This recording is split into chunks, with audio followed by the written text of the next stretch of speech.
Good morning, it's Joshua Taylor coming to you this day. It's Sunday, I think the 8th of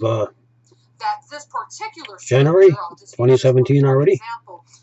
And I was inspired to do this video. This one's going to be about the blessed areas in the end times. And I was inspired by Anita Fuente, so hopefully, hope I got your name right there. You can hear her in the background. And she's been talking about how the churches are going to go through the tribulation, and that the pre-tribulation doctrine that's being taught is going to cause many to fall away. Anyway, it was back in 1986 when the Lord opened up a door to go to Bangs, Texas. Actually, if I back up a little bit from there, it was summer of 1986, I believe, and I was in Winnipeg at the time with 5 other young believers, 5 of us all together, and we were praying and fasting and for a month, seeking the Lord, and the Lord would come and turn up. We would be in our prayer meetings, and this one sister, I saw the God was giving her visions. I could see it in the spirit. The Lord was giving her something. And what she saw, this is on a Thursday, and what she saw David Terrell standing outside the prison. And so what I did, I phoned the New Testament Holiness Church in somewhere in Texas. I forget the name of the city. And I talked to one of the people, and they wanted to know how I got this information. Anyway, this vision was validated, so it was a sign to what the Lord was showing her. And in this sign, in the vision that the Lord showed her, these people that I was with, they were a Catholic background. They had little to no understanding of the end times.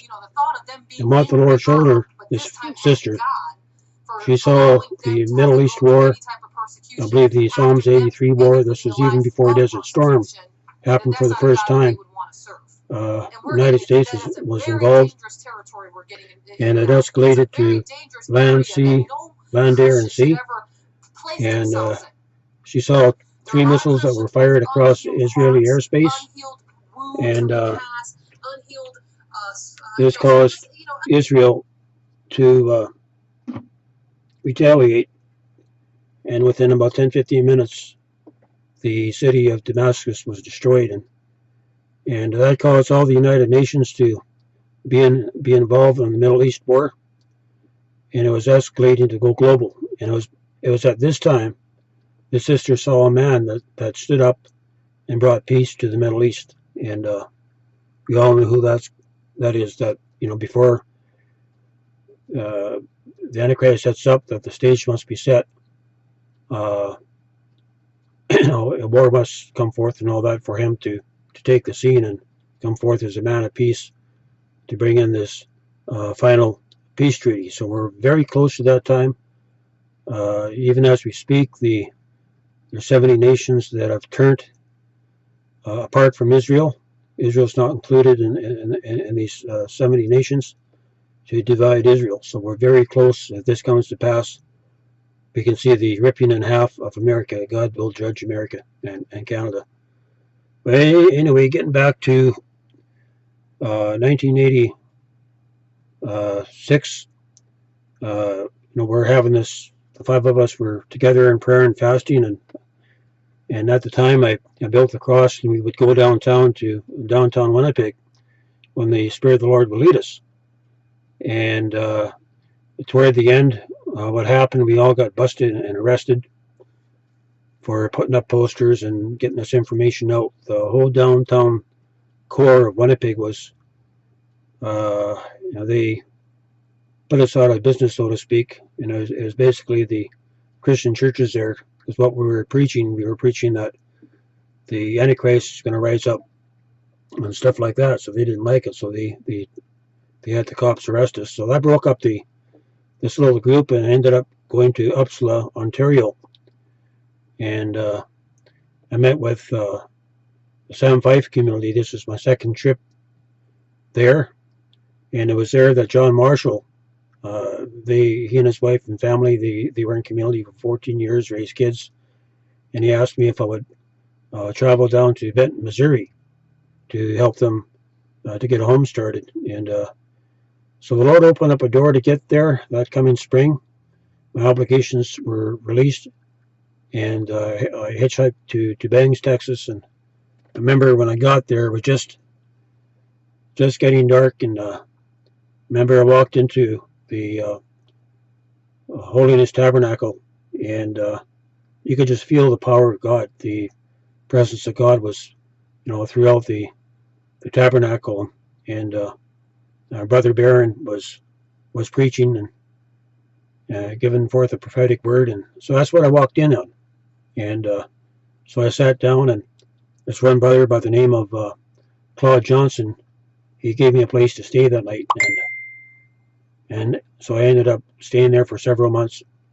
Then after that, the Lord opened up a door to build a house for another sister there.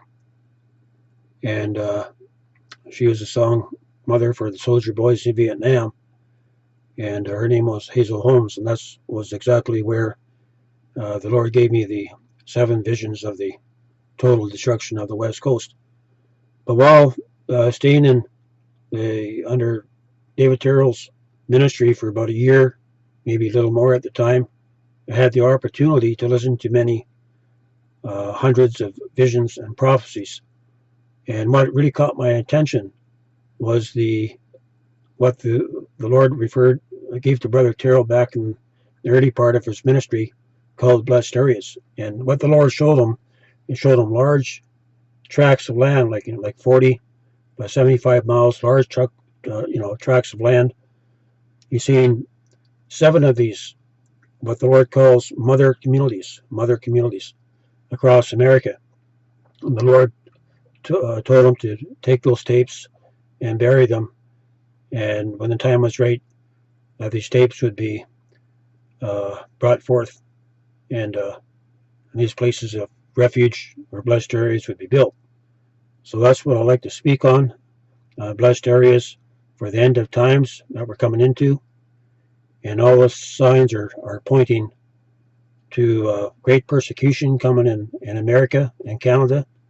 What's happening over in Europe is we're soon going to see it here, that America is not going to be exempt from civil war and bloodshed. And in other visions that David Terrell saw, he saw the cities destroyed by nuclear weapons.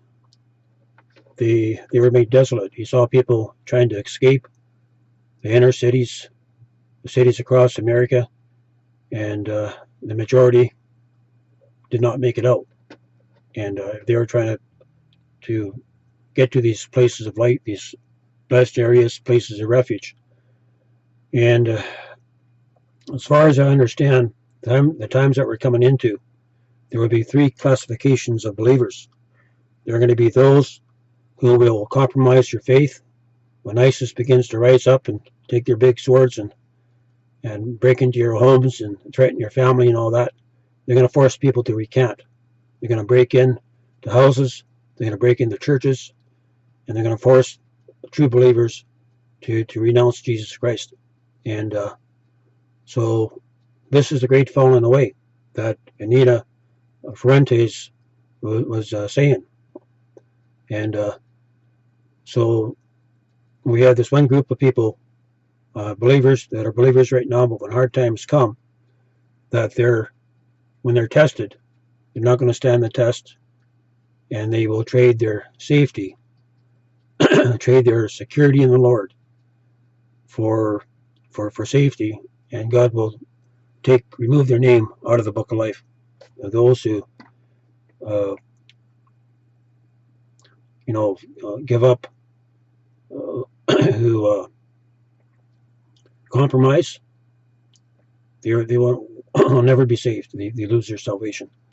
And then you also have a second group of people who, in like manner, they'll be threatened with persecution and death of their families and things like that, and they will not recant, and they will die as martyrs for the Lord.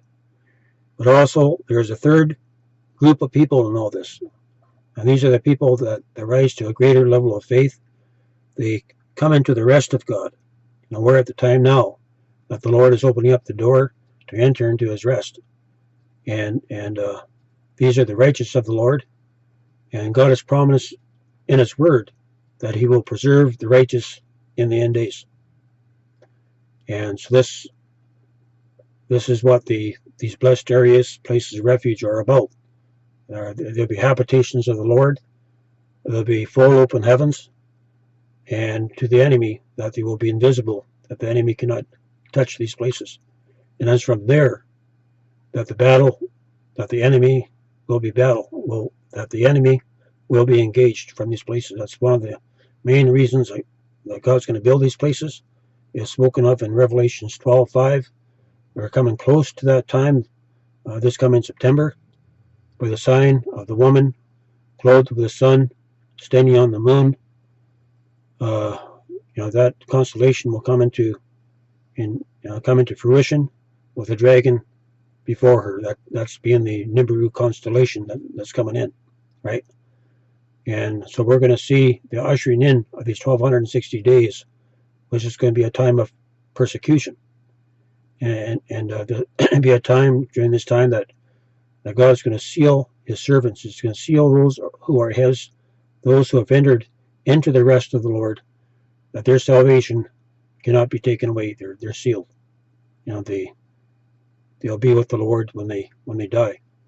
But God has a strategic reasoning for building these places of refuge across America, Canada, and around the world, and that is to preserve a righteous remnant.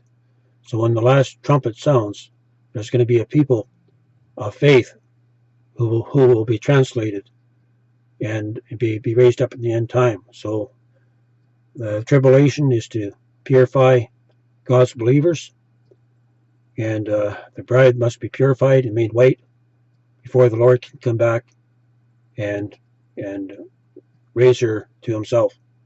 And most of my life, since 1986, when I first heard about the blessed areas under David Terrell's ministry that I've been working on, the first thing that it gave me to do, I was already moved into Sister Homel's house, and right on the living room wall, like the same size of wall that's behind me, I drew a pattern of a blessed area that was 3 or 4 square miles, and so it was designed after the Star of David, and I was about 3/4 done.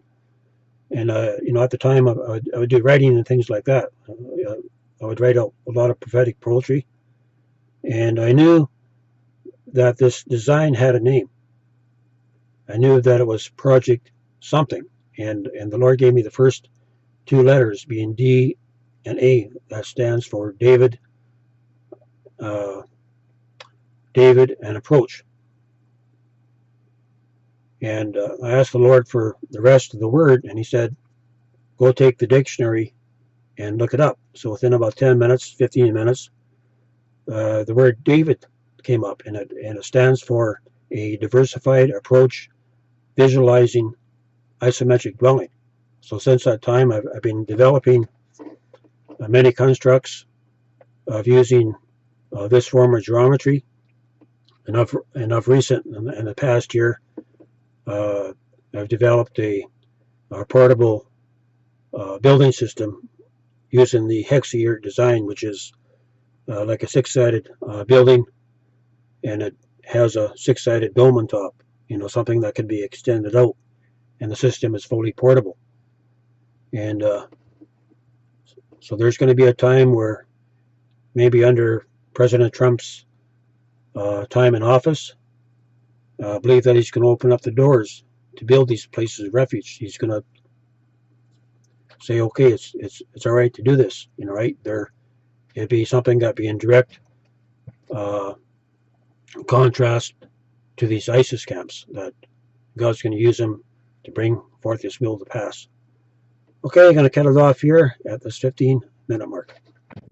And Joshua Taylor coming to you from Nanaimo, British Columbia, Canada.